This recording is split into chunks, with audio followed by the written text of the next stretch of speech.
Rrugtimi drejt muzikës bashkëkohore, aktiviteti organizuar nga Departamenti i Arteve në Universitetin e Shkodrës, bashkoi në skenë pedagog dhe student që përmes veprave klasike dhe bashkëkohore sollën jo vetëm interpretim muzikor, por edhe një qasje analitike mbi dimensionin estetik të muzikës dhe fuqinë e saj komunikuese. Nga organizatorët, veprimtari të tilla vlerësohen të rëndësishme për promovimin e edukimit artistik dhe zhvillimin e kulturës performative. Është një risi në disa drejtime, në radhë parë duke qenë një departament i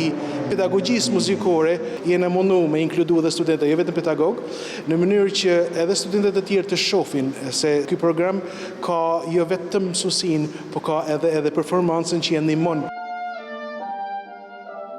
Ndërkohë drejtuesit e Universitetit të Shkodrës e vlerësojnë një veprimtari të tillë si dëshmi e potencialit artistik dhe krijues që ka institucioni, si dhe një ftesë e hapur për të rinjt që aspirojnë artin për të bërë pjesë e programeve që ofron universiteti. Me atë çka përpiqemi të bëjmë dhe me besoj edhe përmirësimi infrastrukturore që ne do kemi, veçanërisht në Departamenti i Arteve,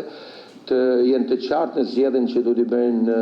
studimet universitare të bashkëkohor universitetit tonë, të bashkon këtij departamenti. Departamenti i Arteve në Universitetin e Shkodrës ofron programe studimi bachelor dhe master profesional në fushën e arteve pamore dhe të pedagogjisë muzikore.